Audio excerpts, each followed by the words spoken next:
All right. So this morning for highlight, the first half hour we broke about 14 handles. And a lot of people, if you don't catch the short, a lot of people look to buy a bounce.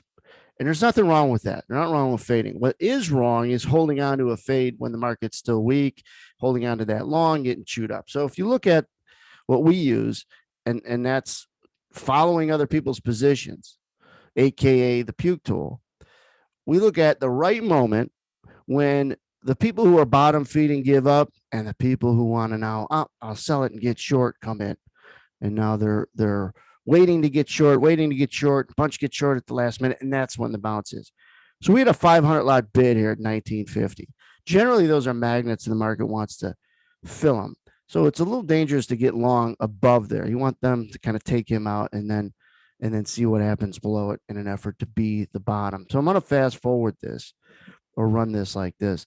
So finally, you see me circling it in real time right there. And so we go forward. You could see in our hourly bar, which is this one, it's just accumulation, not of each bar, but just a running total of the last hour, net long, net short. Over 200 is pretty long, and that's like a hot stove. You don't want to touch it. Too much competition on the long side. You want that to come off. So the market does get through that 500 lot bid, right? And right there, and right there, you get an interesting moment. Right here, this red bar comes out, and then another one comes out, and longs puke. So less longs when this green bar comes out, more shorts when this red bar comes out.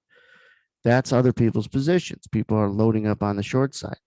So when you generally see that, and I'll back it up and show you again.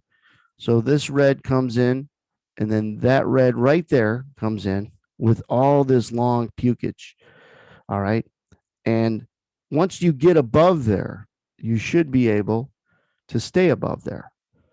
And you see my yellow line come in.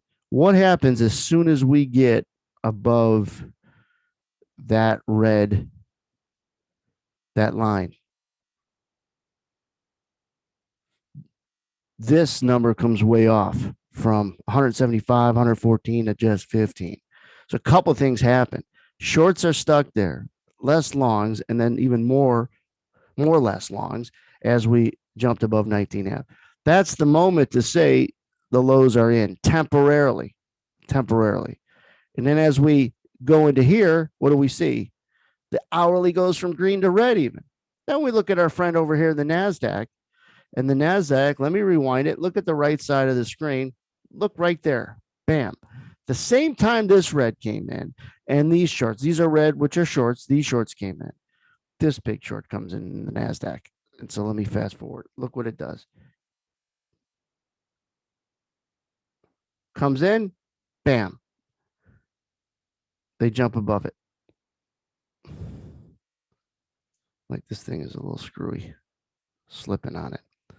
So at the same time, they get the shorts in here. They get the shorts in here in the NASDAQ, and they're able to fly higher, which just gives a long trade a little bit more punch.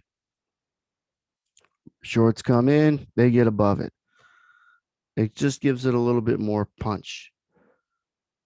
And we walk up, and that was a temporary low, and they rallied up to 26, 27, which was the overnight POC, whatever.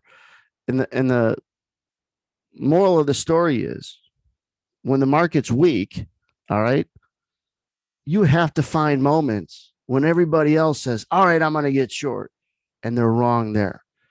When you get the longs to say, uncle, and then those same people get short. That's being the predator, not the prey. That's understanding order flow through the eyes of the orders, understanding the intent of the order opening a position. So if you learn nothing else from these videos, understand it's all about other people's positions, period.